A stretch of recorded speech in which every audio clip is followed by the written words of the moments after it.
जिंदगी में बंदगी तू करना है,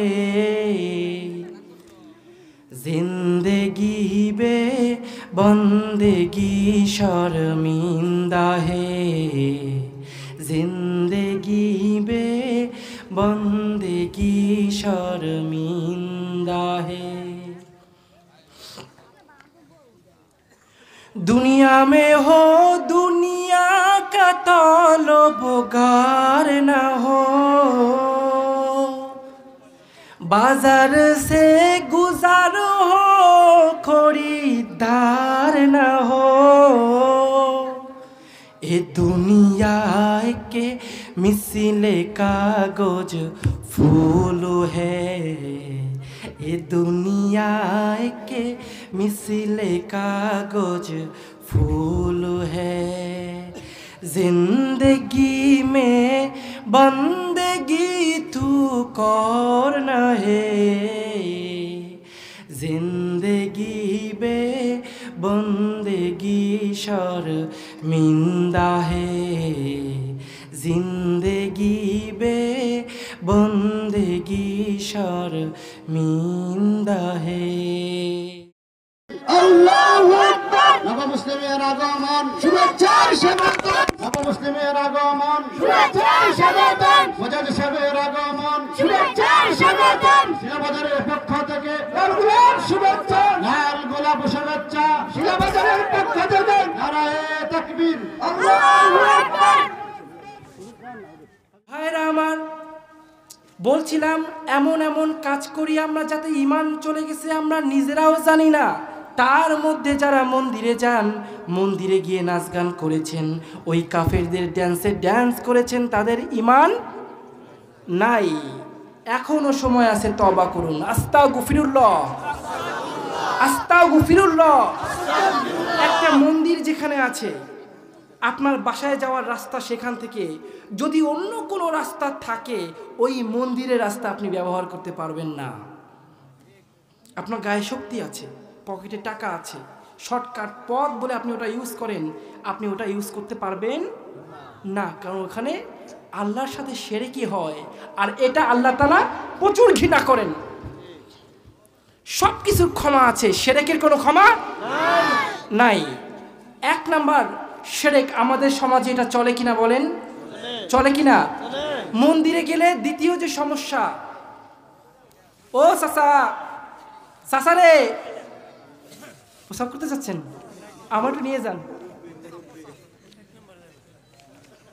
খারাপ লাগে বাবা, খারাপ লাগে মনে হয়। जिंदगी में बंदगी तू करना है, जिंदगी बे बंदगी शर्मिंदा है, जिंदगी बे बंदगी शर्मिंदा है।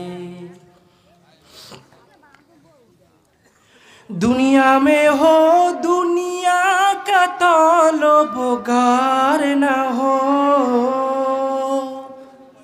बाजार से गुजार हो खरीदार न हो।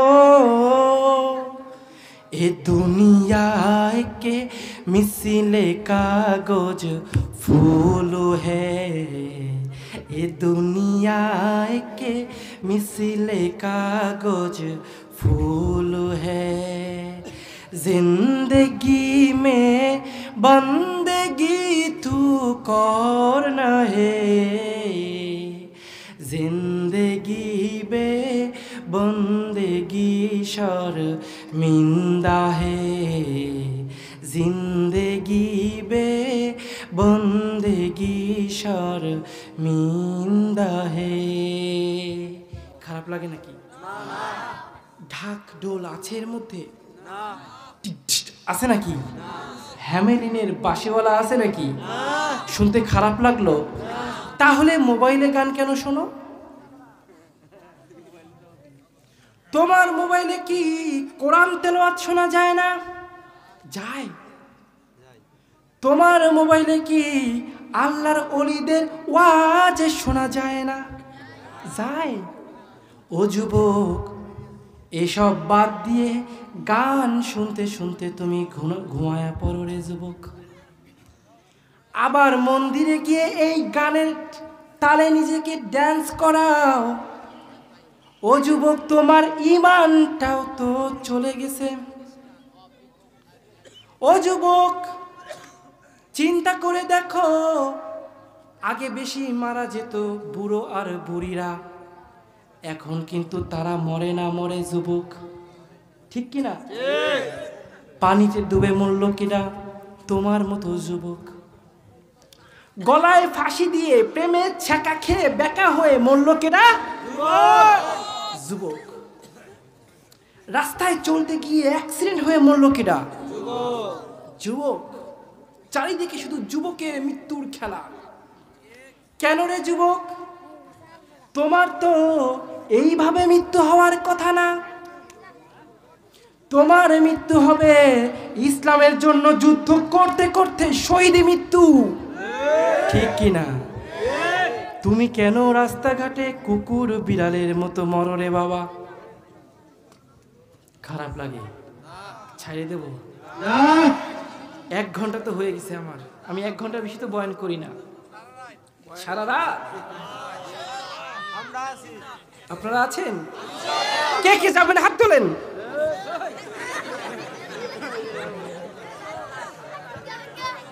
ও যুবক, চারিদিকে যে এই মৃত্যুর খেলা ঘটছে, এর জন্য তুমি নিজেই দায়ী রে যুবক। আজান শুনলে নামাজের দিকে তোমার মন ছোটে না? ছোটে? নবীর আদর্শ তোমার ভেতর খুঁজে পাই না? এক হিন্দুর ছেলে আর এক মুসলমান ছেলে যদি পাশাপাশি দাঁড়াও, প্যান্ট না খুললে বোঝা যাবে না কেডা হিন্দু কে মুসলমান। কি ভুল বললাম? ও গো নবীর উম্মতেরা, হয়ে আজি দিশে হারা, কোরআন হাদিস ছেড়ে চলো যখন যাহা চায় মনে। নবী বিনে কে দাঁড়াবে পুলসিরাত মিজানে, নবী বিনে কে দাঁড়াবে পুলসিরাত মিজানে। চলো চলো চলো মুমিন, চলো নবীর সন্ধানে, নবী বিনে কে দাঁড়াবে পুলসিরাত মিজানে, নবী বিনে কে দাঁড়াবে পুলসিরাত মিজানে। ও যুবক, সময় আছে এখনো, ফিরে আসো। কোথায় ফিরে যাবা? কোথায় ফিরে যাবা? নবীর আদর্শের দিকে।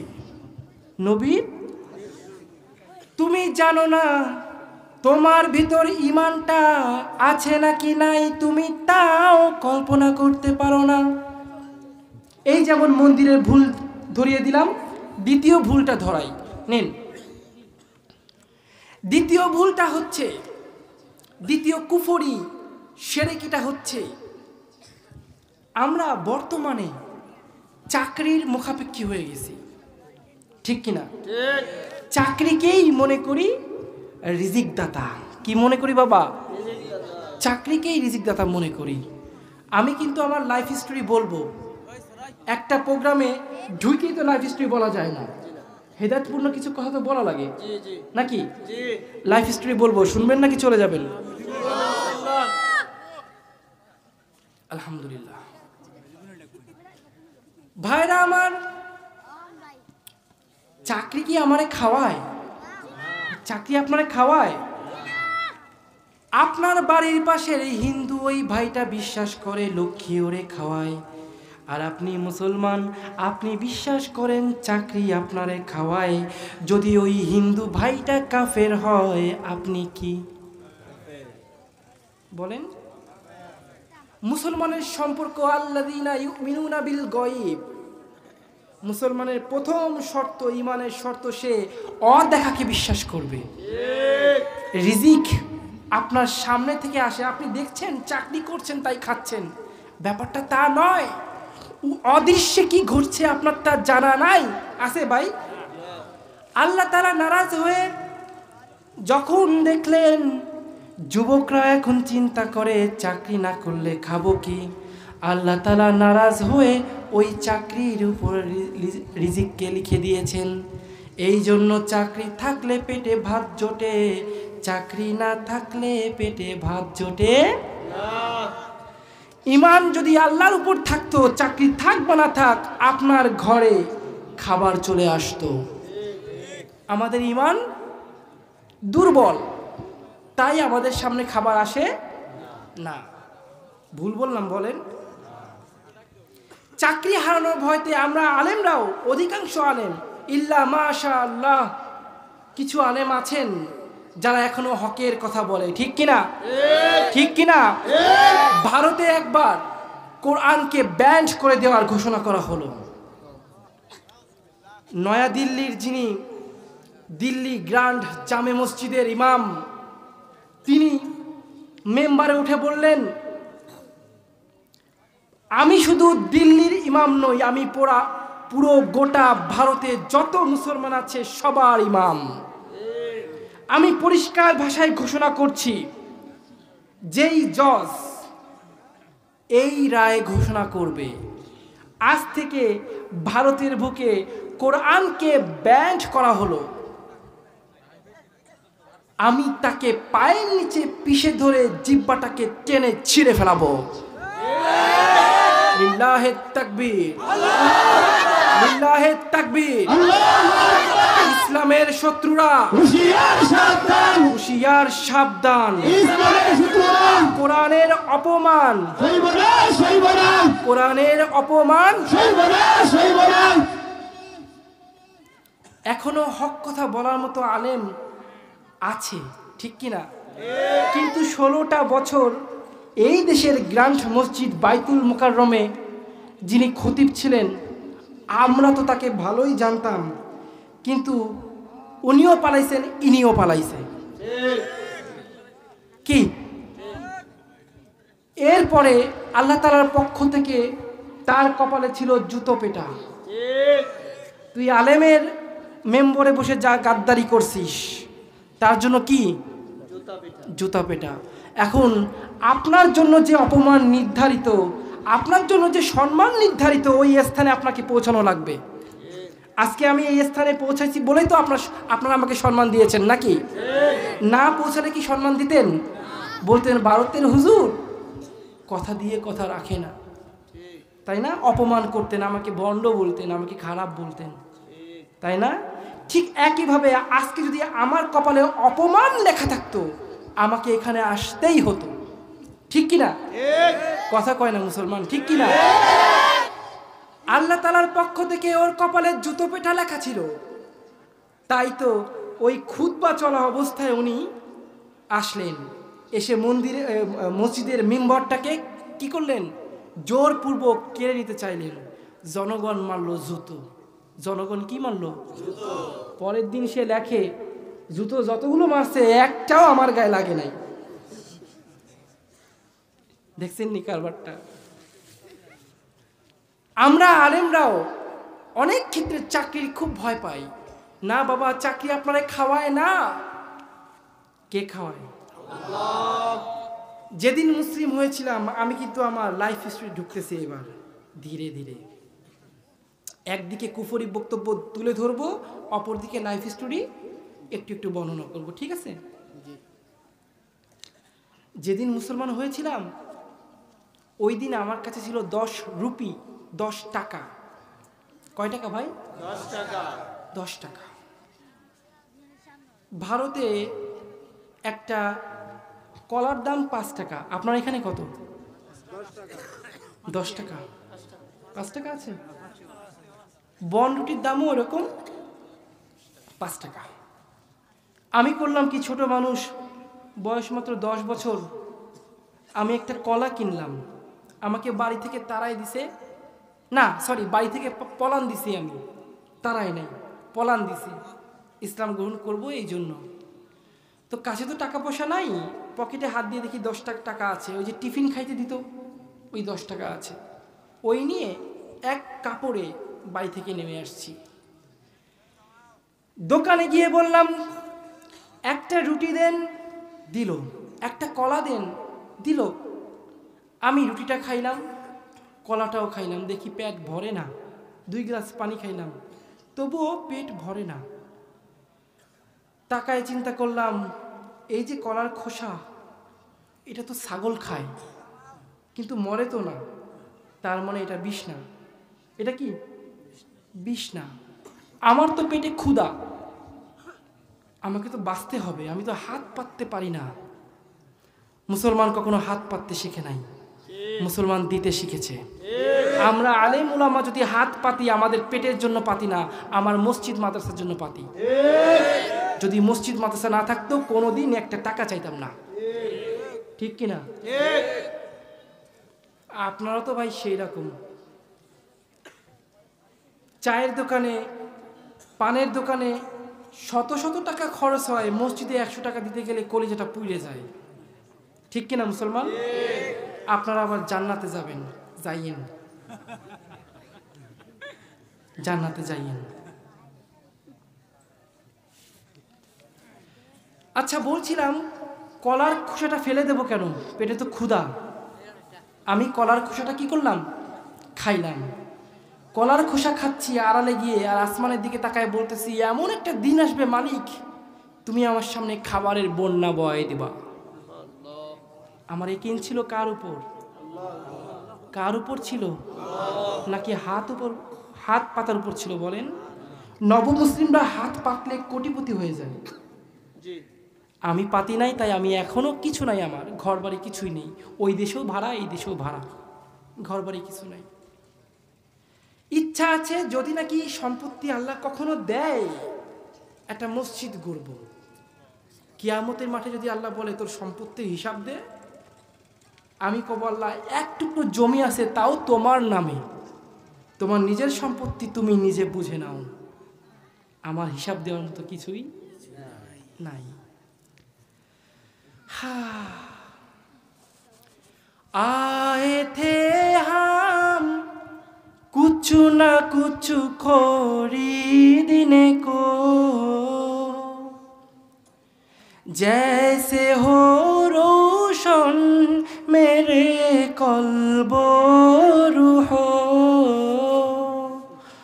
और न कोई चारा दो जहां में नहीं, और न कोई चारा दो जहां में नहीं। जिंदगी में बंदगी तू करना है, जिंदगी बे बंदगी शर्मिंदा है, जिंदगी बे बंदगी शर्मिंदा है। যখন আমার বয়স মাত্র 5 বছর, আমার মা মারা গেল। কেমন ভাবে মারা গেছে জানেন? আমার বাবার সাথে ঝগড়া করে গায়ে আগুন ধরিয়ে দিয়েছিল। বাবা ছিল বাইরে, আর মা ঘরের মধ্যে কেরোসিন ঢেলে আমার চোখের সামনে আগুনে পুড়ে মারা গেছে। মায়ের চেহারা আমার মনে নাই, কিন্তু মায়ের পুড়ে যাওয়ার দৃশ্য আমার চোখে এখনো ভাসে রে বাবা। সেই যে আমার কপালে দুঃখ শুরু হলো, আজও আমার কপালে সেই দুঃখ শেষ হয় নাই। আমি এক মা হারা ছোট বাচ্চা হাউমাউ করে কাঁদতে শুরু করলাম। বাবাকে গিয়ে ডাকতে ডাকতে ততক্ষণে মায়ের অর্ধেক শরীর পুড়ে গিয়েছে। বাবা এসে বাঁচানোর চেষ্টা করেছে, না বাঁচাতে পারে নাই, বরং বাবা নিজেও অর্ধেক পুড়ে গিয়েছে। তৎকালীন সময়ে এলাকার কিছু খারাপ লোকেরা ওই অবস্থায় বাবাকে পুলিশে ধরিয়ে দিল। মা গেল শ্মশানে, বাবা গেল জেলে। আমরা দুই ভাই ওই একটা ঘরে বাস করতে লাগলাম।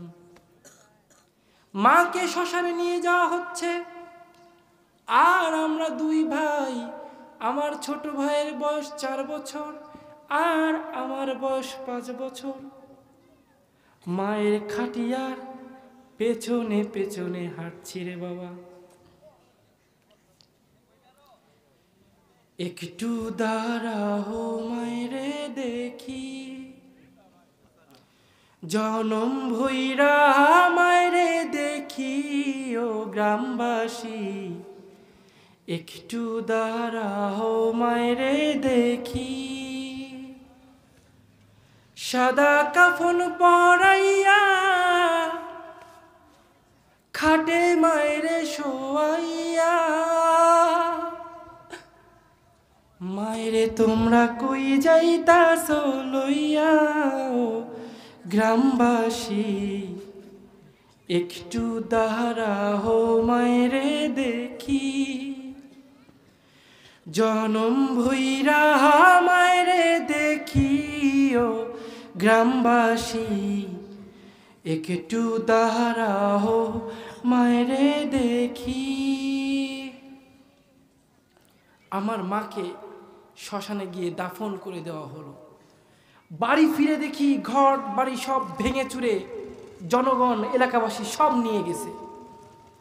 একটা এলাকায় বন্ধুও থাকে, শত্রুও থাকে, থাকে না? থাকে কি না?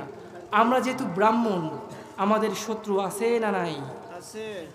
অন্য হিন্দু যারা, ওদের ধর্ম অনুযায়ী নিচু বংশ, তারা হচ্ছে ব্রাহ্মণের সেবা যত্ন করবে, এটাই হচ্ছে তাদের নিয়তি।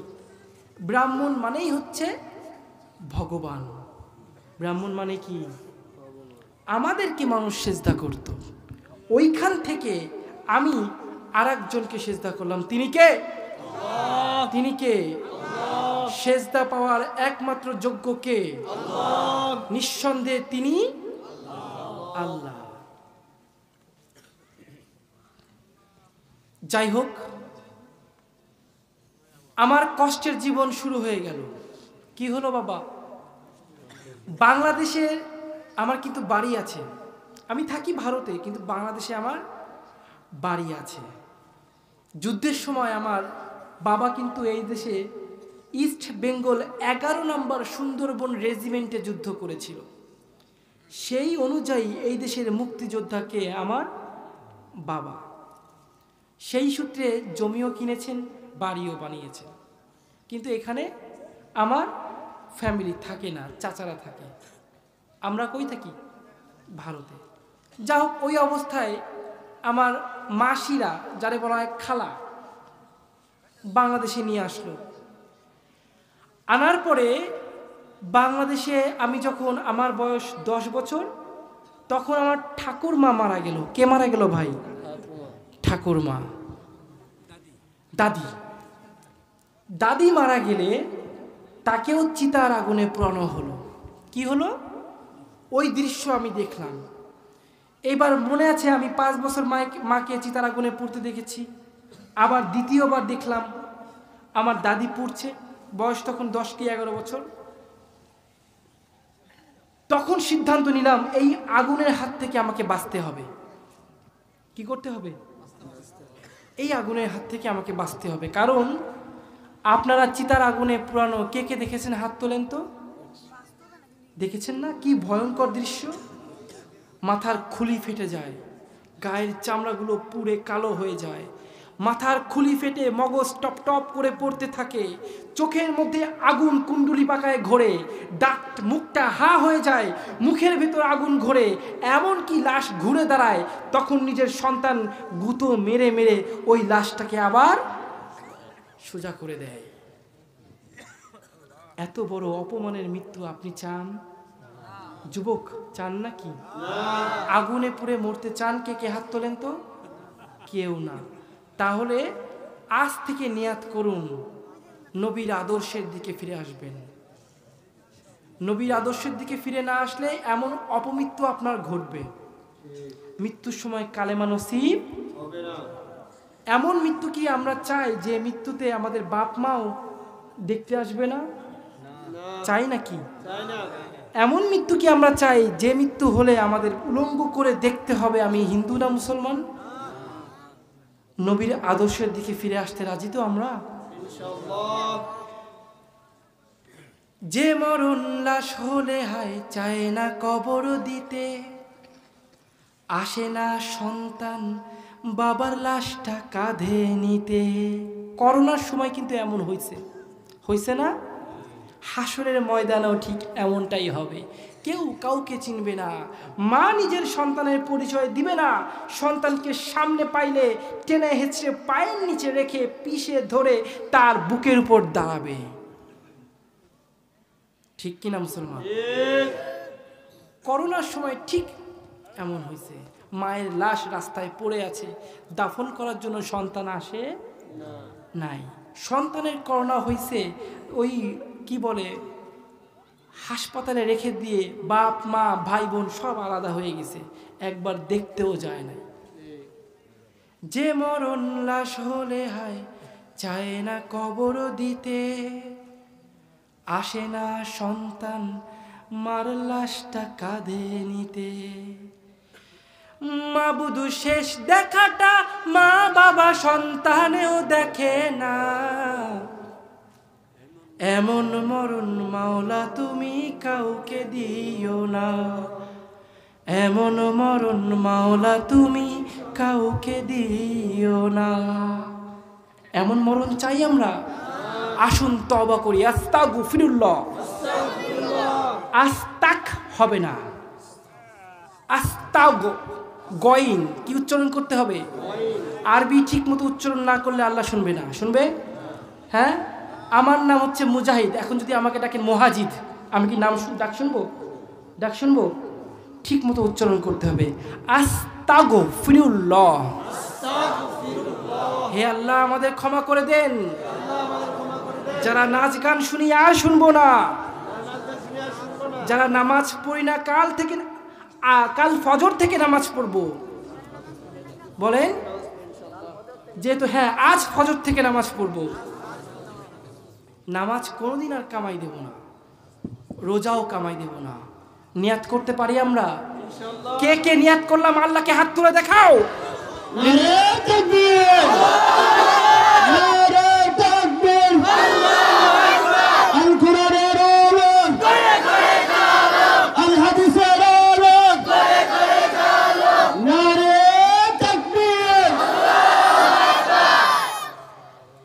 এই আগুনের হাত থেকে বাঁচার জন্য আমি বিভিন্ন মন্দিরে ছুটতে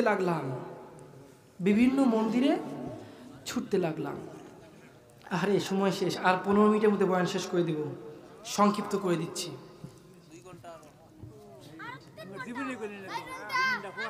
জীবনী তো বলতেছি কিন্তু সংক্ষিপ্ত করে দেব। তো যাই হোক, সংক্ষিপ্ত বলি। তো মূল শুরু হলো ওই যে ভয় পাইলাম, ভয় পাওয়ার পরে বিভিন্ন মন্দিরে যাইতে শুরু করলাম। গুরু ধর্মের যারা আছে, ধর্মগুরু, তাদের সাথে কথা বলে এই আগুনের হাত থেকে বাঁচার জন্য চেষ্টা করতে লাগলাম। সবারই এক কথা, আগুনে পুড়লে গুনাহ থাকবে না। কি থাকবে না? জীবনের সমস্ত গুনাহ অগ্নি দেবতা মানে আগুনে পুড়লেই, নাউজুবিল্লাহ কইলেন না, শুকরিয়া আদায় করলেন না। আপনার জন্য তো এত ভয়ঙ্কর শাস্তি আল্লাহ নির্ধারণ করে নাই, হ্যাঁ? কিন্তু আল্লাহ একটা ওয়ার্নিং দিয়েছে, ওয়ালা তামুতুন্না ইল্লা ওয়া আনতুম মুসলিমুন। হে মুসলমান না হয়ে কবরে আইসো না। যদি মুসলমান না হয়ে কবরে আসো, তোমার কবরটাকেই চিতা বানায় দেব। তোমার কবরটারে কি করব? ওই হিন্দু ভাইয়ের চিতা জলে মাত্র 3.5 ঘন্টা, আর তোমার চিতা জ্বলবে কিয়ামত পর্যন্ত।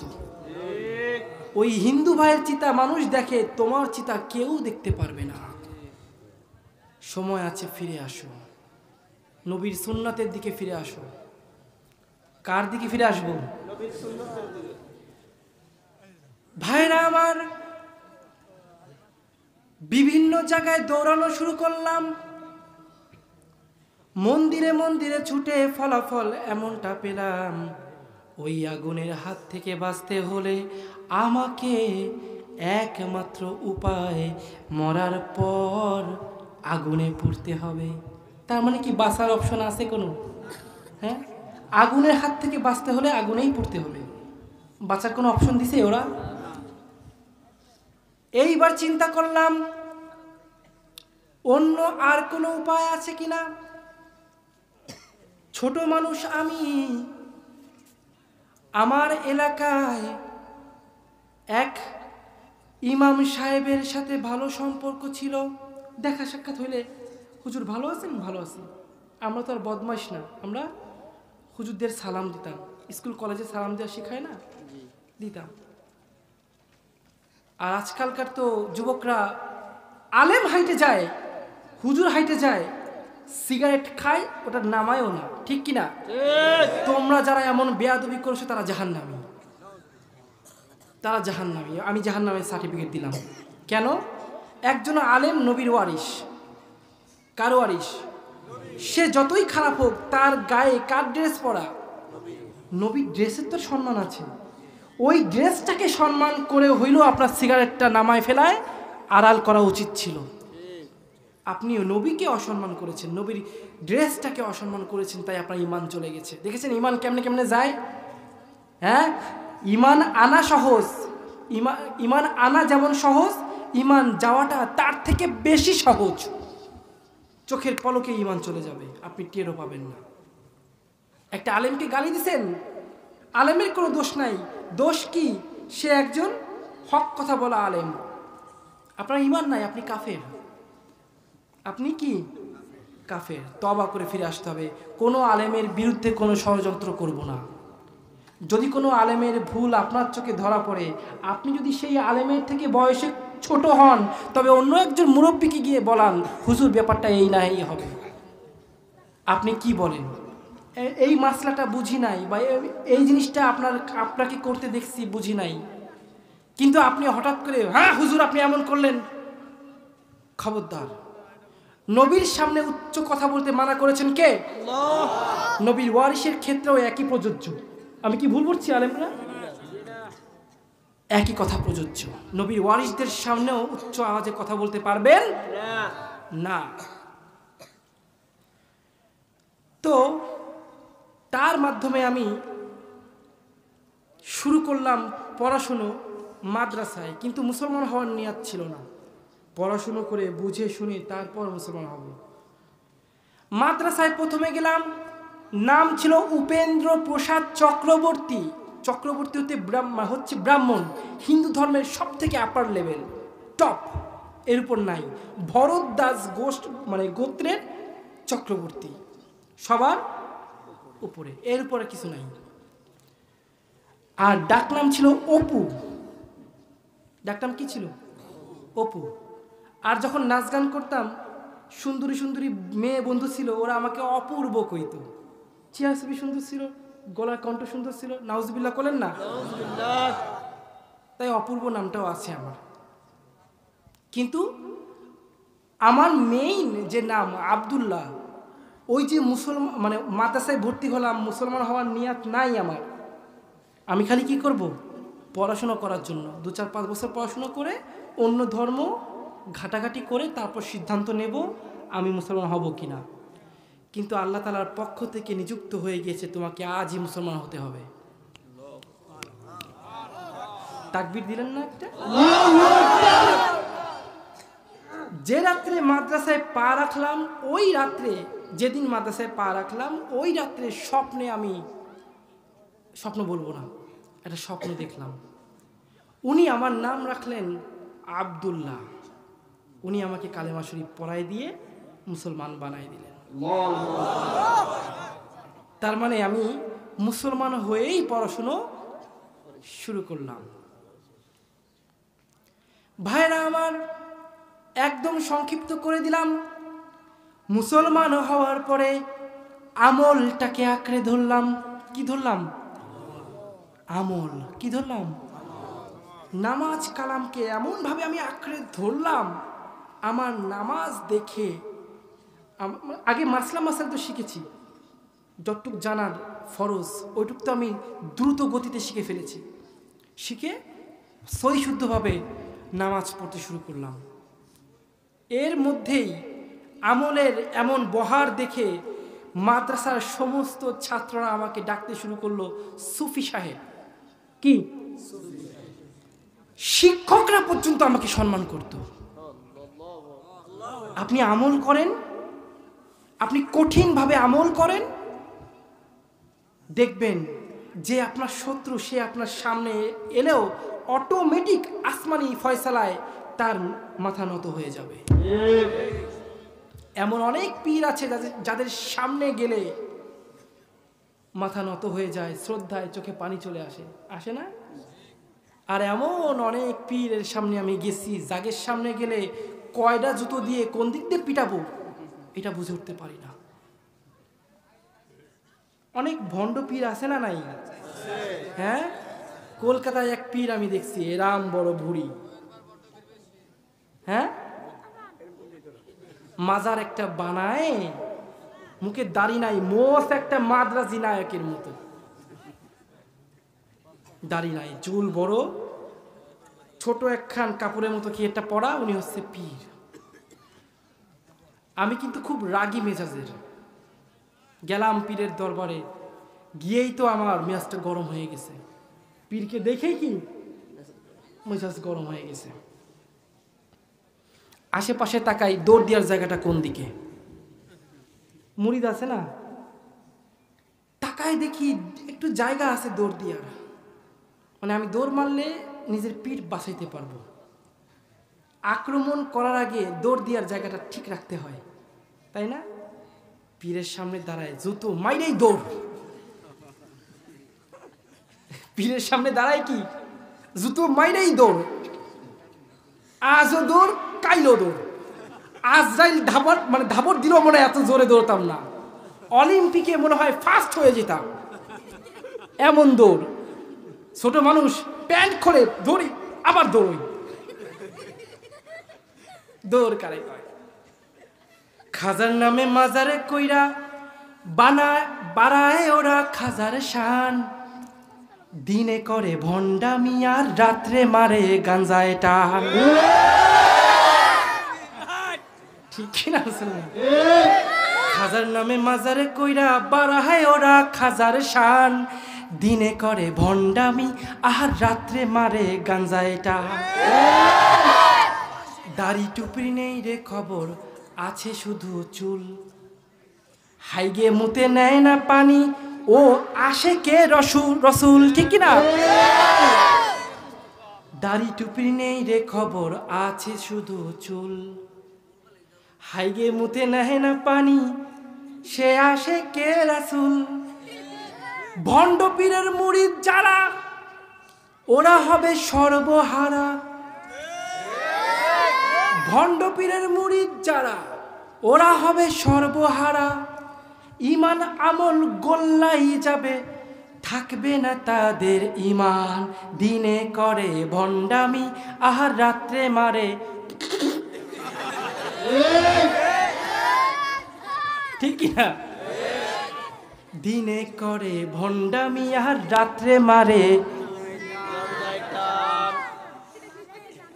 হ্যাঁ, এক মুরব্বী মাজারের ভিতর বসে, বিশাল বড় চুল, বিশাল বড় গোপ, বিশাল বড় দাড়ি, ওর গায়ে কোনো কাপড় নাই, শুধুমাত্র একটা ছোট্ট জাঙ্গের মতো পরা, বগলের নিচে সুন্দরবন। তাহলে বান্দরবন কত বড়?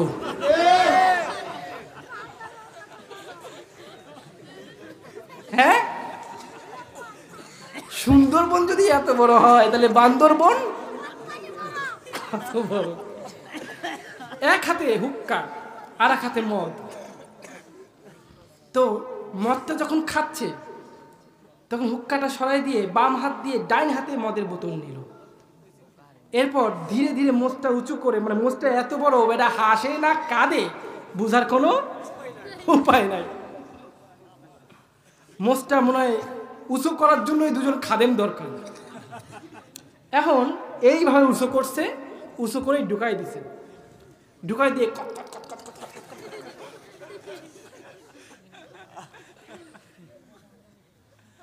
পাশে থাকা লোকটা খাওয়ার পরে প্রশ্ন করলো, পীর সাহেব বুঝলাম, তা আপনি বাম হাত দিয়ে বোতলটা ডান হাতে নিলেন কেন? কয়, বোঝো না, ডান হাতে খাওয়া সুন্নত, ডান হাতে খাওয়া কি? আচ্ছা তাই, তা গোপটা উঁচু করার কি দরকার, ঢুকোই দিলেই তো হলো। কয়, গোপে পানি লাগলে মাকরু হয়। খায় কি? মদ। কি খায়? গোপে লাগলে কি হয়? মাকরু হয়। এরা হচ্ছে ভণ্ড। এরা কি?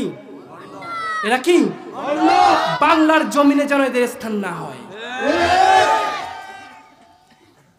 আমি এরকম বেশ কটা ভণ্ডের মাজারে গেছি সঠিক ইসলাম জানার জন্য। আমি সঠিক ইসলাম জানতে গিয়ে নিজের তো লুঙ্গি খোলে খোলে ভাব। আল্লাহ, তো আমল বেশি থাকার কারণে আমি খুব সম্মানিত হয়ে গেলাম। যারা দর্শে নিজামির ছাত্র যারা আছেন, যারা কওমির ছাত্র, তারা জানবেন আমাদের কিন্তু বাংলা অঙ্ক ইংরেজি তখন ছিল না। 2003 সালের কথা বলতেছি। এখন তো বেফাকে বাংলা অঙ্ক ইংরেজি আসছে না? তখন ছিল না। ফলে আরবি, উর্দু আর ফার্সির গভীরতা ছিল প্রখর, তাই না? এখন আবার এতটা গভীরতা নাই, কারণ ওদিকে ব্রেন দেবে না এদিকে ব্রেন দেবে। তো মিজানে যখন উঠছি, ফাআলা ফাআলা ফাআলু, জানেন তো গর্দান টানতে হয়। মিজানে উঠার পরে কোনো এক ক্রমে আমার এক ওয়াক্ত নামাজ মিস্টেক হয়ে যায়। কি হয়ে যায় বাবা? আমি তো আর জানি না আমাকে মেরে ফেলার জন্য বান মারা হয়েছে, আমি তো জানি না। ততদিনে তো আমি আল্লাহর খুব প্রিয় হয়ে গেছি। সুবহানাল্লাহ কইবেন না? আজ থেকে 20 বছর আগের কথা বলছি, ছোট যখন ছিলাম। তো কি হলো, আমি এই কেমন যেন গা হাত পা যন্ত্রণা হতে শুরু করলো হালকা হালকা। এক ওয়াক্ত নামাজ কামাই গেছে, এবার মনে একটা ভয় ঢুকে গেল, পরের ওয়াক্ত নামাজটাও মিস। পরের ওয়াক্ত নামাজ কি? এইবার ধীরে ধীরে নামাজ মিস হতে শুরু করলো। কি হতে শুরু করলো ভাই? এর মধ্যে অনেক সময় গা হাত পায়ে যন্ত্রণা হয়। ক্লাসের টপ ছাত্র ধীরে ধীরে লো হতে শুরু করলাম। এইবার হঠাৎ করে পড়াশুনো আর ভাল লাগে না। কি ভাল লাগে না? আর পড়াশুনো ভাল লাগে না। আমি যখন কিতাব পড়তাম, কিতাবকে বুকে জড়িয়ে ধরে সন্তানের মতো আদর করতাম। ওই কিতাবের দোয়ার কারণে আজকে এখানে বসে আছি। মাদ্রাসার প্রতিটা পিলারে পিলারে চুমু খেতাম। নবীর ঘর যে, ওই মাদ্রাসার দোয়ার কারণে এখানে বসে আছি। ওস্তাদের পা টিপতাম আর ফাআলা ফাআলু ফালু করতাম। একটা সময় চলে আসলো এমন, ক্লাস অতিক্রম হয় কিন্তু কোনো মতে পাশ করি। মাদ্রাসা ছাইরে তবুও যাই নাই। ধীরে ধীরে আধা পাগল হয়ে যেতে শুরু করলাম। হুজুরের পা টিপতাম, মহতামি সাহেবের পা টিপতাম। আমি আহমদ শফি সাহেবের পা টিপেছি। 4 সালে তার মাদ্রাসায় পালায় গেছিলাম। 3 সালে যে মাদ্রাসায় পড়তাম ওইখান থেকে পালায় 4 সালে ওই মাদ্রাসায় গেছিলাম। ওইখানে 2 বছর পড়ার পরে আসলাম এই যে দেওনা মাদ্রাসা। ওই হুজুরের পাও আমি টিপছি। কি যেন নাম? খলিল কি যেন হুজুর? দেওনা মাদ্রাসার পীর সাহেবের নাম যাই বলবেন, আমার নাম এখনো পরিষ্কার তার মনে আছে। না না না, হ্যাঁ, অধ্যক্ষ মিজানুর রহমান, অধ্যক্ষ মিজানুর রহমান, ওনার পা টিপতাম। তো আমি যখনই গেছি ওস্তাদের পা টিপতাম, ওস্তাদের দোয়াটাও পেয়ে গেছি। কুফরি বান যখন আমাকে অ্যাটাক করলো, নামাজ নাই, রোজা নাই, কিছু নাই, বছরের পর বছর কেটে যেতে লাগলো। তবুও মাদ্রাসা ছাইরে যায় না। আর তোমরা তো একটু পায়খানা হইলেই বাড়িতে দৌড় দাও, ঠিক কিনা? আমি ওটা মাদ্রাসা ছাড়ি না, এখান থেকে পালাই তো ওই মাদ্রাসায়। আর আল্লাহর রহমতে সব বড় বড় মাদ্রাসা, ছোট মানুষ ছিলাম, সবাই আমাকে অ্যাকসেপ্ট করে নিছে। আমি 7টা মাদ্রাসা পালাইছি। 1 বছর 2 বছর পড়ে পড়ে, ওই যে আলেম হয়েছি বিভিন্ন মাদ্রাসায় পড়ে পড়ে, হুজুরদের রিকোয়েস্টে, মানে পা টিপে টিপে, কিতাবের কোনো যোগ্যতাই নাই, কিন্তু দোয়া যে পেয়ে গেছি। মসজিদের পিলার ধরে কানতাম, বলতাম, হে আল্লাহ, আমি না হয় মৃত্যু পথযাত্রী, ওরা তো আমাকে মেরে ফেলবে, আমাকে তো বান মারছে, তোমার কি ক্ষমতা নাই আমাকে ফিরায় নিয়ে আসা, আগের সেই আমল দান করার? বাড়ি ফিরে যাওয়ার পরে বলতেছি কথাটা। মসজিদে পিলার ধরে মাথা টাকাতাম, আল্লাহ তাআলার সেন্টিমেন্টে আঘাত দিয়ে কথা বলতাম। এইগুলো কিসের কথা? ভালোবাসার কথা। কিসের কথা? কিসের কথা? যখন ভালোবাসা আপনার গভীর হয়ে যাবে, আল্লাহর সাথে আপনার ঝগড়াও হবে, ঠিক কিনা? আল্লাহর সাথে আপনার অভিমান হবে। মুমিনদের এমন হয়, আমি তো আল্লাহর ওলি না, কিন্তু আমার সাথে এমন হয়, আমি আল্লাহর সঙ্গে ঝগড়া করি, আবার যেটা চাই ওইটাও পাই। পিলার ধরে কানতাম আর বলতাম, হে মালিক, ওরা আমাকে মেরে ফেলে দিতে চায়, তোমার কি ক্ষমতা নাই আমাকে বাঁচানোর? আমাকে আবার ফিরায় নাও ইসলামের দিকে। অকথ্য যন্ত্রণা সহ্য করেছি 18টা বছর। কখনো বাথরুমে আটকে রেখেছে হিন্দু সমাজ।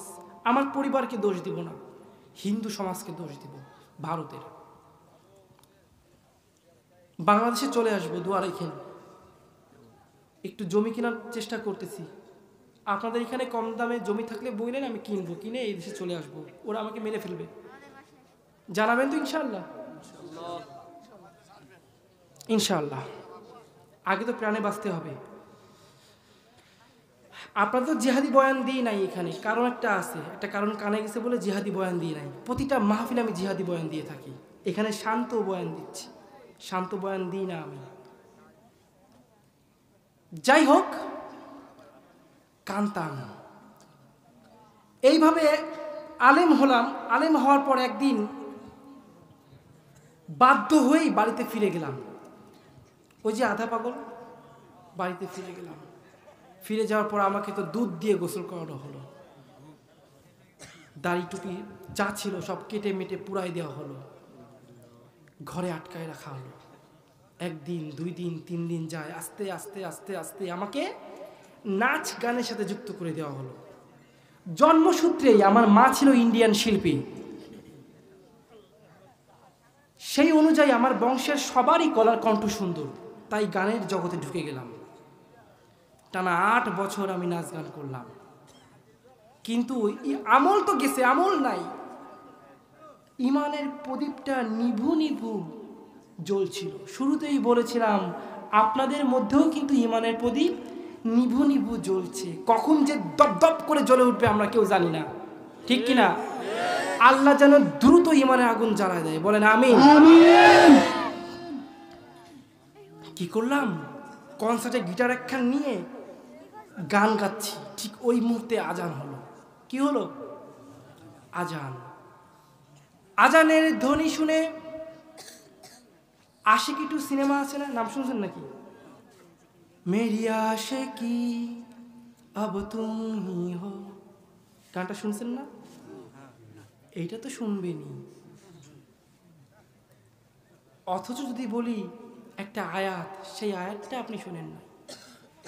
ইজ ক্বালা ইউসুফু লিআবিহি ইয়া আবাতি ইন্নী রাআইতু আহাদা আশারা কাওকাবান ওয়াশ শামসা ওয়াল কমারা রাআইতুহুম লি সাজিদিন।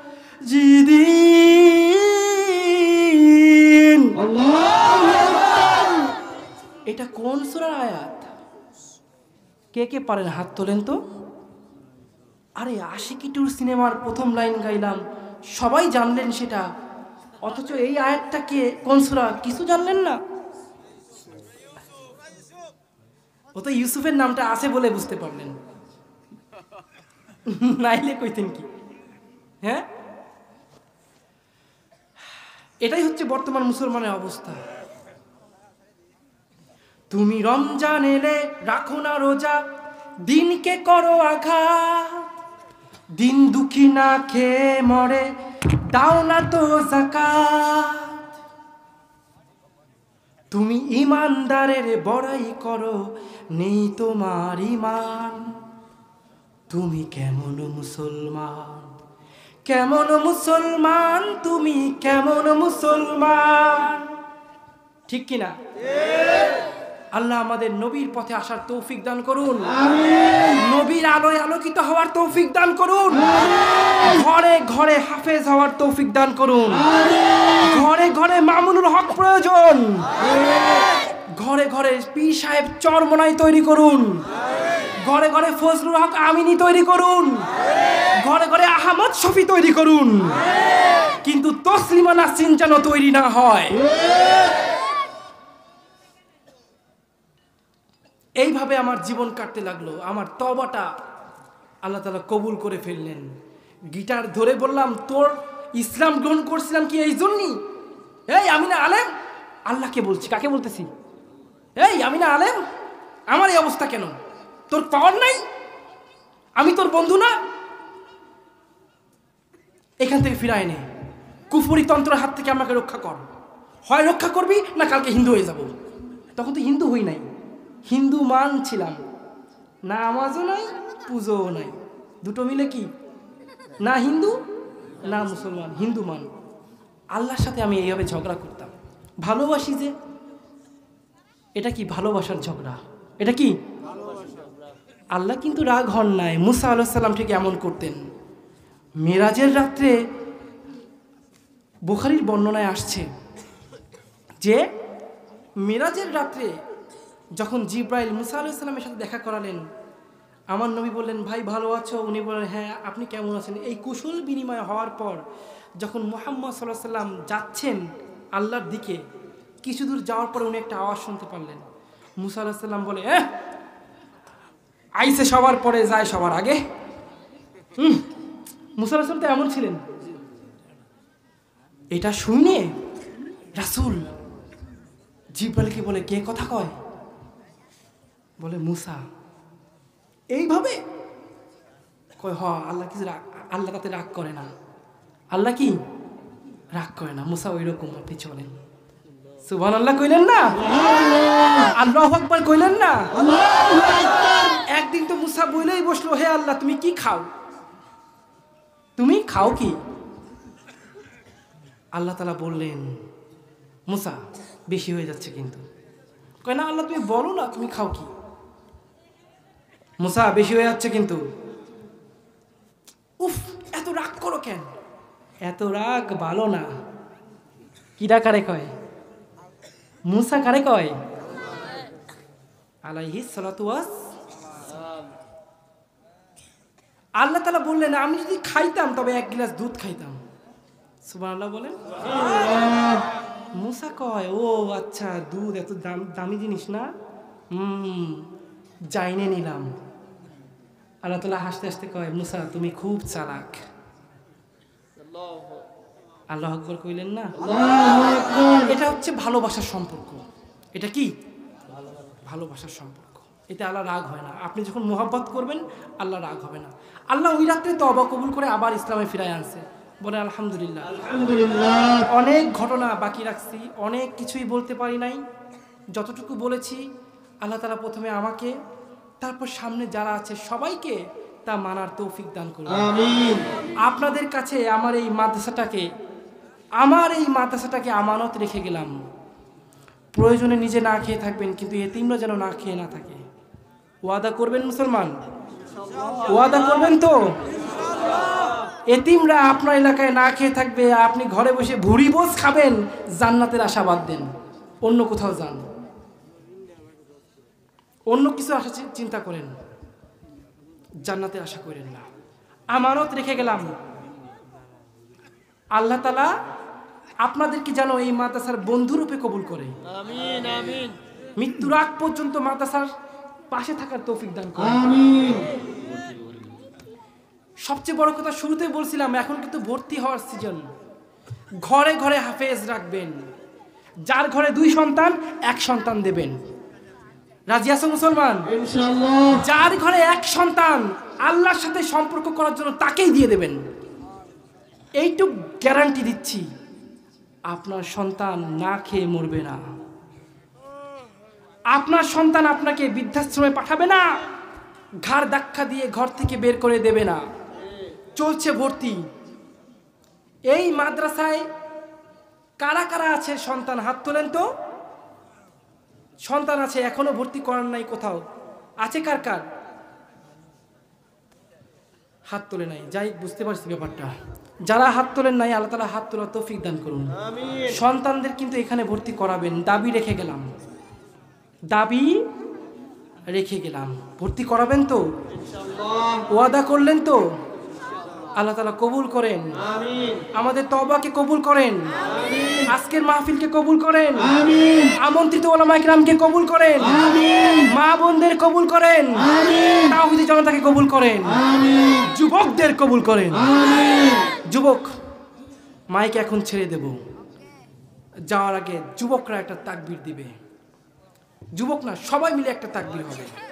রাজি আছো?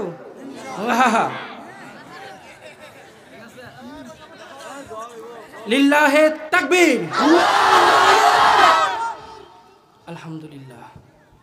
যতটুকু বলেছি, যা বলেছি, আল্লাহ তাআলা প্রথমে আমাকে, তারপর সবাইকে তা মেনে চলার তৌফিক দান করুন।